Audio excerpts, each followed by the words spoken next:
ઉત્તરવાહિની પ્રવાહને ખાસ પવિત્ર માનવામાં આવે છે કારણ કે તે આધ્યાત્મિક ઉર્જાનું પ્રતીક છે। રામપુરાથી સહેરાવ સુધી નર્મદા નદીનો આ ઉત્તરવાહિની પ્રવાહ આશરે 7 કિલોમીટર સુધી વિસ્તરેલો છે, જે યાત્રાળુઓ માટે વિશેષ આકર્ષણનું કેન્દ્ર બને છે। ઉત્તરવાહિની પ્રવાહને ખાસ પવિત્ર માનવામાં આવે છે કારણ કે તે આધ્યાત્મિક ઉર્જાનું પ્રતીક છે। રામપુરાથી સહેરાવ સુધી નર્મદા નદીનો આ ઉત્તરવાહિની પ્રવાહ આશરે 7 કિલોમીટર સુધી વિસ્તરેલો છે, જે યાત્રાળુઓ માટે વિશેષ આકર્ષણનું કેન્દ્ર બને છે। જ્યાંથી ઉત્તરવાહિની શરૂ થાય છે તેવા રામપુરા ઘાટ નજીક આવેલી પાંડવ ગુફા પૌરાણિક કથાઓ સાથે જોડાયેલી છે। સ્થાનિક અગ્રણી હરેન્દ્રસિંહ ગોહિલે કહ્યું કે માન્યતા મુજબ મહાભારત કાળ દરમિયાન પાંડવોએ અજ્ઞાતવાસ દરમિયાન અહીં નિવાસ કર્યો હતો। કહેવામાં આવે છે કે તેમણે અહીં 7 ગુફાઓ બનાવી અને તેમાં ભગવાન શિવની સ્થાપના કરી।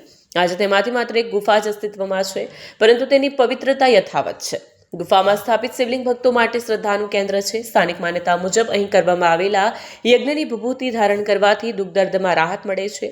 એક માન્યતા એવી પણ છે કે રામપુરા પાસે ત્રિવેણી સંગમ ખાતે નર્મદા, કીડી મંકોડી અને ગુપ્ત ગોદાવરી નદીઓનો સંગમ થાય છે। આ પવિત્ર સંગમ પરિક્રમાનો આરંભ બિંદુ છે। અહીં સ્નાન અને પૂજન કરવાથી વિશેષ પુણ્ય મળે તેવી માન્યતા છે। માન્યતા મુજબ સમગ્ર નર્મદા પરિક્રમા લગભગ 3500 કિલોમીટર જેટલી લાંબી હોય છે, પરંતુ ઉત્તરવાહિની પરિક્રમા કરવાથી મોટી પરિક્રમા સમાન પુણ્ય પ્રાપ્ત થાય છે। ચૈત્ર માસ દરમિયાન દર વર્ષે હજારો ભક્તો અહીં આવી પરિક્રમા કરે છે અને આધ્યાત્મિક શાંતિનો અનુભવ કરે છે।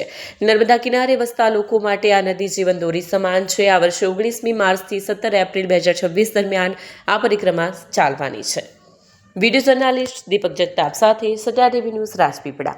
હું રામપુરા ગામનો વતની છું। મારું નામ ગોહિલ હરેન્દ્રસિંહ મોતીસિંહ છે। અહીંયા આ જે પાંડવ ગુફા આવેલી છે નર્મદા નદીના કિનારા પર, એ વર્ષો પુરાણી છે। કહેવાય છે કે આ 7 ડેરીના નામે ઓળખાય છે અને પાંડવ ગુફાના નામે ઓળખાય છે। અહીંયા પાંડવોએ યજ્ઞ કરેલો અને અહીંયા ત્રિવેણી સંગમ ઘાટ પરથી જ્યાં યજ્ઞ કરેલો ત્યાં ભભૂતિ નીકળતી હતી અને એવું કહેવાય છે કે એ ભભૂતિ લોકો એને ખાવામાં પણ યુઝ કરતા અને દવા તરીકે બી યુઝ કરતા કે એને લગાડવાથી કોઈ પણ રોગ હોય તો દૂર થતો હતો। આ નર્મદા પરિક્રમા વિશે માહિતી એ જ કે આ વર્ષો જૂની પરિક્રમા અહીંયાથી થાય છે। અહીંયા ત્રિવેણી સંગમ પરથી સ્નાન કરીને જવાનું હોય છે। ત્રિવેણી સંગમ એટલે કહેવાય છે કે અહીંયા નર્મદા નદી, ગુપ્ત ગોદાવરી અને કીડી મકોડીના 3નો સમન્વય એ જગ્યાએ થાય છે। ત્યાંથી લોકો સ્નાન કરી રણછોડજીએ આવીને દર્શન કરી પરિક્રમાની શરૂઆત કરે છે અને પૂરી પરિક્રમાનો માર્ગ 14 કિલોમીટરનો છે અને પરત થઈને અહીંયા રેંગણ વાસણ થઈને આવીને પરત આવીને સ્નાન કરી રણછોડજીએ દર્શન કરીને પરિક્રમા પૂર્ણ કરતા હોય છે। અહીંયા બધા લગભગ અમને ખ્યાલ છે ત્યાં સુધી બધા શિવલિંગ જ હતા, શંકર ભગવાનના જ મંદિર હતા બધા। આ ગુફામાં પણ શંકર ભગવાનની જ મૂર્તિ છે।